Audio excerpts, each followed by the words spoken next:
Greetings one and all, this is Rhythmworks and welcome to my channel with some Destiny Crucible multiplayer action style giving my thoughts on the aftermath of what was the British Academy Game Awards 2016, the BAFTA Game Awards 2016, and I just got one thing to say before we even go any further. BAFTA, fix up, please, I'm begging you. Now there were 4 particular pointers, 3 were cons, 1 was a pro. Let's go into the cons first of all. First of all was the coverage. Twitch, you made this event look fucking cheap, man. You know what I mean? Really, you really made it look freaking cheap, like some thing you would have put up in a freaking garage. It just did not look good. Now, when you mention the BAFTAs, right, especially from the film and television world, that's got prestige to it. You know what I mean? You see people like Idris Elba and Leonardo DiCaprio on them freaking red carpet events. You know what I'm saying? Now with games, I know it's another thing to kind of compare it with, and it's kind of smaller in comparison, but the prestige should not freaking diminish. Do you know what I'm saying? That's it for me. You know, you can dress up in a freaking tux and what have you, and you can still make the thing look cheap. And I didn't think you could, because last year had much better coverage. It was more hyped. You know, there was just more glitz to it. Now, leading on to the presenters. Now, for me personally, Naomi Kyle from IGN was the one person that brought international prestige and a little bit of glamour to the event. And I'm really clutching at straws here with that sentence. But she was the person that kind of brought an international vibe to the whole event. Being from Canada, working with IGN. I didn't know she was a singer, and I didn't know she was a singer or actor. But anyway, that's on her CV, so I guess it's true. But for me, she was one of the few people that actually brought a little bit of prestige to it from an international standpoint. Now, where presenting is concerned, that's where it more or less stopped. Because the 3 people that they had on the freaking Twitch stream, one of them you can tell was a gamer. You know, he was dressed in the obligatory freaking tux and baseball cap with the Twitch logo on it. And the other 2 did not know what the fuck they were talking about. I'm sorry, you know. When you're doing a stream for people who are interested in gaming, as well as people who love gaming and love watching people stream.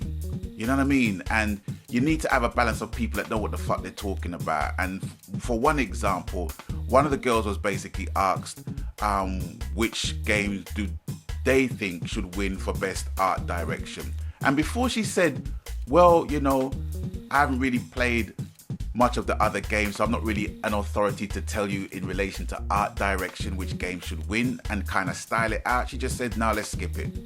You don't fucking say that on a live bumper class stream. That's not giving me no encouragement to get into art development or anything like that. You know what I mean? When you can't give me the basic information of what art direction is. You know, so on that score, it was like totally unprofessional. It's like, you know, they were just trying to be eye candy, and it's like, I just couldn't watch her. I couldn't watch her speak.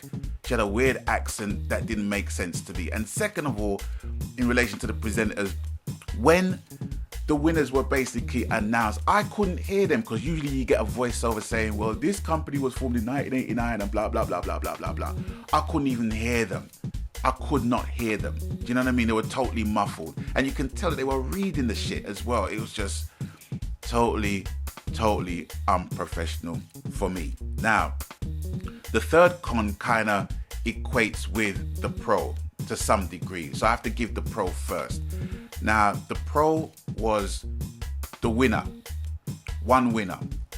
And this winner, it's safe to say, could be universally concurred and agreed in deserving the award, which was the Lifetime Fellowship Award, which went to John Carmack, who basically more or less invented first-person shooter as a genre. You know, it couldn't have gone to a more deserving person, in my opinion. And that award and that recipient of that award gave the event a lot of gravitas for me, you know, simply because they just got it right with that one. My prediction for Rocket League didn't actually make it, but it won 3 awards, and it won the best multiplayer, family game and sports game, which to me, yeah, it done what it had to do. It made its presence known and felt, you know, so congratulations to Sonics for that. But the con was people being outraged to the point they were just abusing people, right? Abusing anyone that came from England and anyone who had any interest in gaming, you know, for the fact that Fallout 4 won the best game. Now, for me, you know, it's neither here nor there for me. It's like it's either deserved or it's not deserved. It's not going to be a thing where, okay, because somebody else considers, let's say, a game like Barbie and Her Sisters to be their game of the year, I'm not going to freaking cuss them out about it. Do you know what I mean? It's what they like. If they like it, they like it. I don't think it's my game of the year, so I'm not spending my £50 on it. I'm not spending my $50 on it. So why should I care that much to want to basically appear like a terrorist on the internet? You know what I mean? And, you know, I got it from some quarters. I got it from a Polish guy, which didn't make no sense to me. You know what I mean? But, you know, everyone has their right to their freaking opinions, I guess. But Fallout 4, it being the BAFTA's Game of the Year, is not going to make all your game collections spontaneously combust. If it did, then I'll have something to agree with. But if it's not, fuck it. You know what I mean? There's always next year. Personally, I just thought this year was pants. There was more hype and more excitement and more vibe to the whole BAFTA event last year. You know, when you saw Jonathan Ross at the freaking event, or Matt Lucas, it's like, you know you're in for a treat, you know what I'm saying? But they weren't even present, you know? It just felt boring. It just felt boring. There was just no hype around it. Do you know what I mean? You know, now a lot of people were saying that The Witcher 3 should have won it.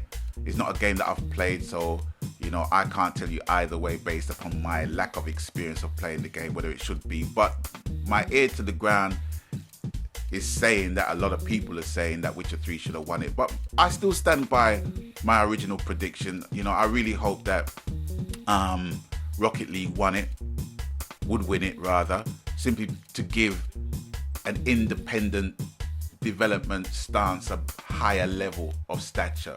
But irrespective of that, they're going to do what they're going to do because, you know, Psyonix's done it off their own back and they won 3 awards for their efforts and their troubles. You know what I'm saying? So it's all good. But anyway, that's it for me for now.